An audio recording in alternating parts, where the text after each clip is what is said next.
तो मैं चाहता हूं कि आप लोग इसकी प्रैक्टिस इस तरीके से कर सकते हैं, affirmative, negative, interrogative, WH pattern, जिसमें बनाना चाहते हो बना सकते हो।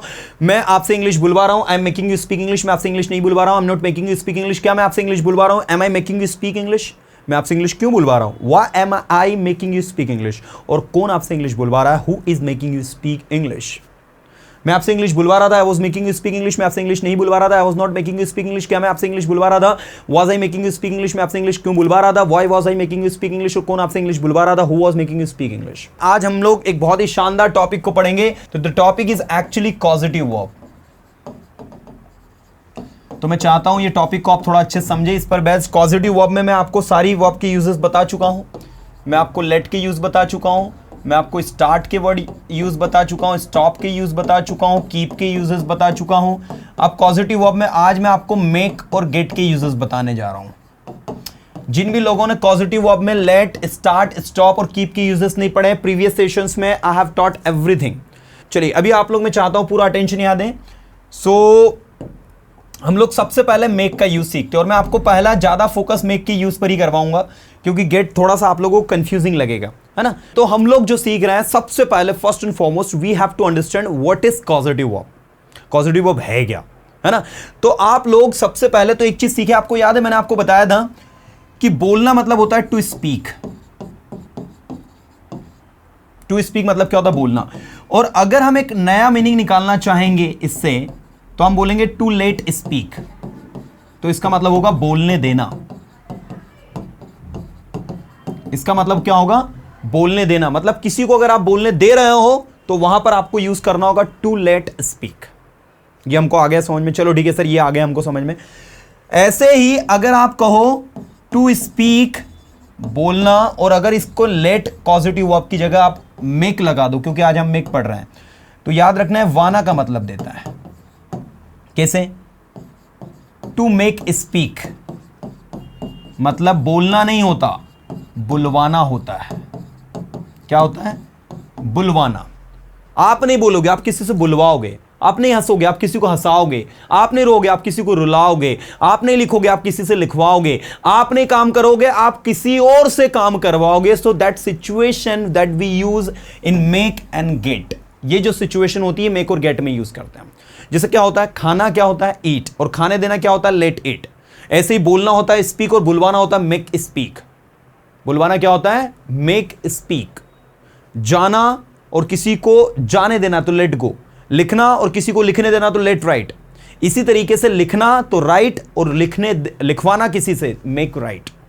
तो आज वही मैं कॉन्सेप्ट आपका क्लियर करने वाला हूं पॉजिटिव वर्ब का। मैं चाहता हूं कि आप लोग जो है इस चीज को पहले अच्छे से समझे। तो अभी एक चीज मैंने आपसे कही कि भाई जैसे आप लोग पॉजिटिव वर्ब लेट लगाते हो ना, तो किसका मतलब देता है? देने का। ऐसे ही आप पॉजिटिव वर्ब मेक लगाओगे ना, तो वो किसका मतलब देगा? कोई काम आप किसी से करवा रहे हो, आप नहीं कर रहे हो, किसी से करवा रहे हो। अब देखो इधर, हम पहले तो है ना, मैं बोलता हूं, और दूसरा मैं आपसे बुलवाता हूं। ये सिचुएशन को हम समझ लेते हैं पहले। मैं बोलता हूं और मैं आपसे बुलवाता हूं। तो मैं बोलता हूं, आप सब अच्छे से जानते हैं, subject V1 V5 plus object की सिचुएशन होती है इसमें। लेकिन मैं आपसे बुलवाता हूं, तो जब भी आपको ऐसा पर्सन दिया हो जिससे आप काम करवाते हो, मैं आपसे बुलवाता हूं, मैं आपसे लिखवाता हूं, मैं आपको हंसाता हूं, मैं आपको रुलाता हूं, है ना, मैं आपसे खाना बनवाता हूं, मैं आपसे बर्तन साफ करवाता हूं। मतलब जब आपका जो व्यक्ति जिससे आप काम करवाते हो वो अगर दिया हो, तो आंख बंद करके आप बिल्कुल सिंपल में ये स्ट्रक्चर अप्लाई कर दिया करो। इसके अलग अलग वेराइटीज है, इसलिए बच्चा ना, स्टूडेंट बड़ा कंफ्यूज होता है इसको पढ़ने में। मेक ऑब्लिक मैक्स, ये सबसे पहले बना दिया करो। इसके बाद में जिससे आप काम करवा रहे हो, ठीक है, जैसे मैंने कहा मैं आपसे बुलवाता हूं, तो वो व्यक्ति यहां पर आ जाएगा। ओसी, ओसी मतलब ऑब्जेक्टिव फॉर्म में आ जाएगा। जैसे मान लीजिए ये सब्जेक्ट है, तो सब्जेक्ट की जो ऑब्जेक्टिव फॉर्म होती है क्या होती है? जैसे ही की ऑब्जेक्टिव की फॉर्म क्या होती है? हिम। शी की ऑब्जेक्टिव की फॉर्म क्या होती है? हर। दे की ऑब्जेक्टिव फॉर्म क्या होती है? देम। तो इस तरीके से ये जो सब्जेक्ट्स हैं, इनकी ये ऑब्जेक्टिव फॉर्म जो वो यहां पर यूज होती है। अब मैंने कहा भाई subject make max objective case plus V1 plus object. ये आपका एक स्ट्रक्चर है जिसको आपको फॉलो करना है। अगर आप इसका पास्ट बनाओगे तो आपको उसमें मेड लिखना होगा, फिर ऑब्जेक्टिव केस लिखना होगा, फिर V1 लिखना होगा और फिर ऑब्जेक्ट लिखना होगा। अगर आप इसका फ्यूचर बनाओगे तो आपको will plus make plus objective case plus V1 plus object, ये लिखना होगा भाई। ठीक है, तो ये आई होप कि ऑब्जेक्टिव केस ओसी अगर आपको समझ में आ गया होगा कि ओसी क्या है। ओसी मतलब क्या हो गया, ऑब्जेक्टिव केस। तो मेक ऑब्लिक मेक्स, यहां पर मेड और यहां पर विल मेक, ये तीन अलग अलग सिचुएशंस आपकी हो गई है। चलो अभी हम लोग है ना, अब इनके सेंटेंसेस बनाते हैं। मैं आपको बुलवाता हूं, आई मेक यू स्पीक। मैं आपसे इंग्लिश बुलवाता हूं या मैं आपको इंग्लिश बुलवाता हूं, I make you speak English. मेरे साथ आपको बोलना है, I make you speak English.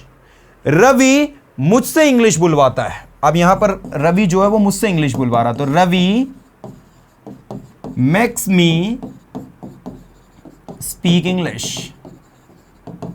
This is, Ravi ने मुझसे इंग्लिश बुलवाई। रवि, अब बुलवाई मतलब कौन सा tense, simple past tense. Ravi made me speak English. Wow, कितना आसान है ना, बिल्कुल भी नहीं कंफ्यूज होना है। We are learning causative verbs, और कॉजेटिव वर्ब में हम लोग सीख रहे हैं मेक के यूजेस। कॉजेटिव वर्ब तो आपकी लेट भी होती है, गेट भी होती है, मेक भी होती है, हैव भी होती है ना, बहुत सारी होती है। हम लोग उसमें मेक के यूजेस को सीख रहे हैं ना। तो मैंने आपसे कहा रवि मुझे बुलवाता है, रवि ने मुझे बुलवाया।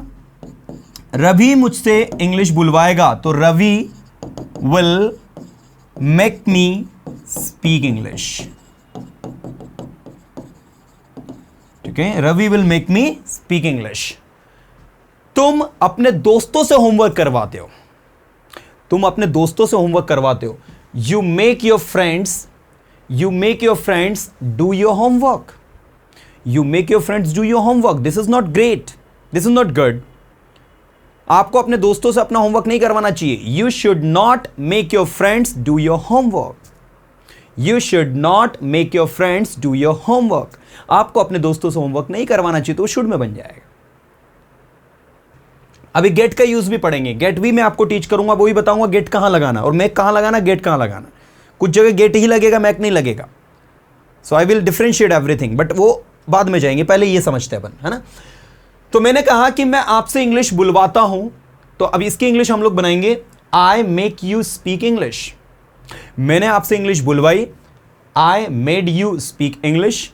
मैं आपसे इंग्लिश बुलवाऊंगा, I will make you speak English. यहां तक आई होप सबको समझ में आ गया होगा, राइट। ओके, अब हम लोग बात करते हैं कि हम लोग इसके आगे का कॉन्सेप्ट कैसे और किस तरीके से सीखें।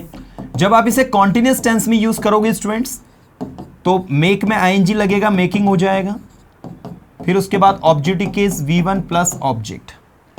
पास्ट में यूज करोगे तो आप यूज करोगे was were plus making plus objective case V1 plus object. Future में यूज करोगे तो विल बी के बाद में ये पूरा स्ट्रक्चर ऊपर का कॉपी हो जाएगा। इसी तरीके से आप इसे अगर परफेक्ट में यूज करना चाहते हो, you can use it. Subject has have plus made plus object, objective case V1 plus object. याद रखना इसमें मेड लगा दिया इसलिए वो आपकी फर्स्ट फॉर्म ही लगाना है। आप अगर और कुछ भी यूज इसमें करने जाओगे, it is going to be wrong. चलिए, पास्ट में आपको क्या यूज करना है, हैड, और फ्यूचर में क्या यूज करना है, विल हैव। तो had plus made plus objective case, will have plus made plus objective case, और इसी तरीके से आगे आपका बढ़ जाएगा। चलो, continuous tense, perfect tense and simple tense, you can see the categories now. Okay, अब हमको क्या करना है, एक सेंटेंस को इन सब में जो है बनाना है और उसकी प्रैक्टिस करना, उसको टंग पर लाना है। मेरे पापा मुझसे घर का सारा काम करवाते हैं। My father makes me do all the household work. My father makes me do all the household work. मेरे पापा ने कल मुझसे घर का सारा काम करवाया। My father made me do all the household work. मेरे पापा मुझसे आज घर का सारा काम करवाएंगे। माई father will make me do all the household work. My father will make me do all the household work. Okay, मेरे पापा मुझसे घर का सारा काम करवा रहे हैं। My father is making me do all the household work. मेरे पापा मुझसे घर का सारा काम करवा रहे थे। My father was making me do all the household work. मेरे पापा मुझसे घर का सारा काम करवा रहे होंगे। माई father will be making me do all the household work. मेरे पापा ने मुझसे घर का सारा काम करवाया है। पता है आपको? Do you know my father has made me do all the household work? Oh really? Your father has made you do all the household work? Yes, he has made me do all the household work. उन्होंने मुझसे घर का सारा काम करवाया कल। पता है आपको? मेरे पापा ने मुझसे घर का सारा काम करवाया था पास्ट में, ये करवा चुके थे। My father had made me do all the household work. और मेरे पापा मुझसे घर का सारा काम करवा चुके होंगे या करवाया होगा, फ्यूचर में बात करोगे। So my father will have made me do all the household work. This is the technique to speak guys. तो आपको अगर इसको स्पोकन इंग्लिश में यूज करना है तो सबसे शानदार जानदार टेक्निक कि जब आपका जिस व्यक्ति से आप काम करवा रहे हो वो उसमें दिया हो तो उसको मेक में ही बनाना हमेशा। अगर उसको गेट में बनाने जाओगे तो आप और ज्यादा कंफ्यूज हो जाओगे। सबसे शानदार टेक्निक, मान लो जब आप कहो कि भाई आपने कोई काम करवाया लेकिन ये नहीं बोला किससे करवाया, तो फिर उसको गेट में बनाना। सबसे पहली चीज समझना, मैं आपसे बुलवाता हूं या मैं आपको बुलवाता हूं? I make you speak. मैंने आपको बुलवाया, आई मेड यू स्पीक। मैं आपको बुलवाऊंगा, I will make you speak. मैं आपको बुलवा रहा हूं, आपको पता है, I am making you speak. Sir आप मुझे नहीं बुलवा रहे हो। Sir you are not making me speak. Sir मैं चाहता हूं कि आप मुझे बुलवाएं। Sir I want you to make me speak. Sir I want you to make me speak. मैं चाहता हूं कि आप मुझे क्या करें, मेक स्पीक करें, मतलब आप मुझे बुलवाएं। I want you to make me speak. Make को समझ लो बस, बाकी आपको गेट अपने आप समझा दूंगा। मैं मैक को अच्छे से दिमाग में फिट कर लो। मैं आपको बुलवा सकता था, I could make you speak. मैं आपको बुलवा सकूंगा, I will be able to make you speak. I will be able to make you speak. Sorry, आपको मुझसे बुलवाना चाहिए। You should make me speak. You should make me speak. आपको बच्चों को अवश्य बुलवाना चाहिए। You must make the children speak. You must make the children speak. आपको बच्चों से बुलवाना है, ऑट टू भी लगा सकते हो। यहां पर हम डायरेक्ट हैज टू पर आ गए हैं। आपको बच्चों से बुलवाना है, you have to make the children speak. या आपको बच्चों से बुलवाना पड़ता है। आपको बच्चों को से बुलवाना था, you had to make the children speak. Right, आपको बच्चों से बुलवाना होगा, you will have to make the children speak. आप बच्चों से बुलवाया करते थे, you use to make the children speak. आपको बच्चों से बुलवाने की जरूरत है, you need to make the children speak.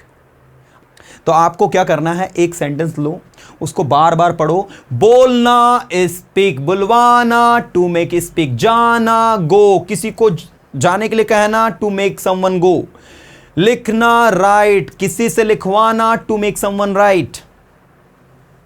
How easy it is, कितना आसान है। It's not that much tough that you think. तो मैं चाहता हूं कि आप लोग इसकी प्रैक्टिस इस तरीके से कर सकते हैं, affirmative, negative, interrogative, WHO pattern, जिसमें बनाना चाहते हो बना सकते हो। मैं आपसे इंग्लिश बुलवा रहा हूं, I am making you speak English. मैं आपसे इंग्लिश नहीं बुलवा रहा हूं, I am not making you speak English. क्या मैं आपसे इंग्लिश बुलवा रहा हूं, am I making you speak English? मैं आपसे इंग्लिश क्यों बुलवा रहा हूं, why am I making you speak English? और कौन आपसे इंग्लिश बुलवा रहा है, who is making you speak English?